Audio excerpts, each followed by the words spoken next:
all of the things that you just mentioned. Why are we doing these things? When Reuters did the article, Trump was totally against going into Iraq. I said, you will decapitate one country. You know, for years, you had Iran and Iraq. They go wing, wing, wong, wong, boom. They go 10 feet here, 10 foot there. And then they'd rest for 5 years. Then they go back and they'd fight. They were the same. I said, if you do this, you're going to ruin the balance. You'll knock out the balance. And Iran will take over Iraq.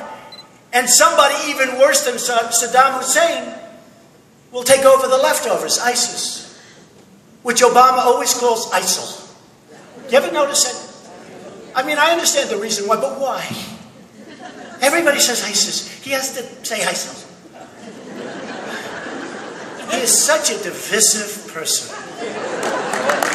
Such a divisive person. But I said, don't do this. And people from the Bush administration came to see me because it got a lot of publicity. And they didn't want that publicity. They made a mistake. We spent $2 trillion, thousands of lives, wounded warriors all over the place who I love. These are great people. Not being properly taken care of, by the way.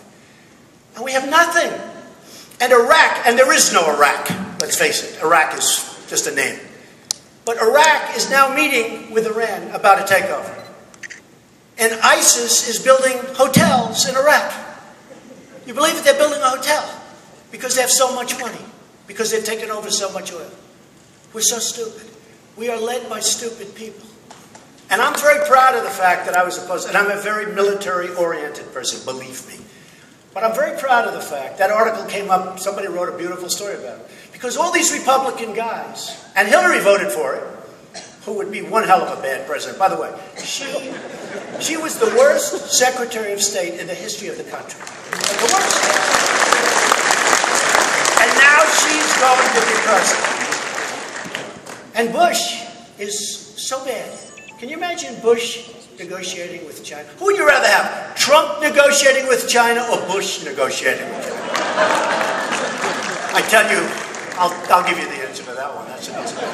So anyway, we have to have a very strong military. We have to protect our people. And we have to have it so we don't even use it. Because I don't want to use it, but we have to have it. Because if we have it, it won't have to be used. Okay, let's go. Sorry? Yes, ma'am. I'm visiting from Russia. Putin. Good friend of Obama, Putin. He likes Obama a lot. Go ahead. My question will be about foreign politics. Okay. If you would be elected as a president, what will be your foreign politics, especially in the relationships with my country? Do you want to continue the politics of sanctions that are damaging of both economy, or you have any other ideas? Okay. Obama gets along with nobody. The whole world hates us. You know, it's an amazing thing. You look at Mexico. They hate us. They hate our leadership. And yet, they're making a fortune. China hates us. China's building ports in the South China Sea. We could never do a thing like that because we'd have to get environmental impact statements. Okay, so I jokingly said to a friend, do you think they got an environmental impact statement when they did? So China hates us, and yet they're making it. Everybody hates us, and yet they make money with us. With me, we're going to make money on them, and they're going to like us. I know Putin, and I'll tell you what, we get along with Putin. Putin has no respect for President Obama. Big problem. Big problem. And Russia has been driven. You know, I've always heard, for years I've heard, one of the worst things that can happen to our country is if Russia ever gets driven to China. We have driven them together with the big oil deals that are being made. We've driven them together. That's a horrible thing for this country. We have made them friends because of incompetent leadership. I believe I would get along very nicely with Putin. Okay? And I mean where we have the strength. I don't think you'd need the sanctions. I think that we would get along very, very well. I really believe that. I think that we would get along with a lot of countries that we don't get along with today, and we'll be a lot richer for it than we are today. We can make our country great again and get along with people. And everyone says, oh, is Trump divisive? Somebody said, maybe you don't have the personality, Mr. Trump, because you're not a nice person. You know, they used to see me fire people on The Apprentice. I'm not a nice person. I think I am. I get along great with people. I give a lot of money to people and charities and everything. I love people. think I'm a nice person. I want to be a nice person. I am a nice person.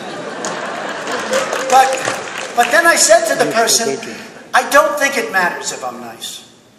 Because people are tired. They're just tired of incompetent leadership.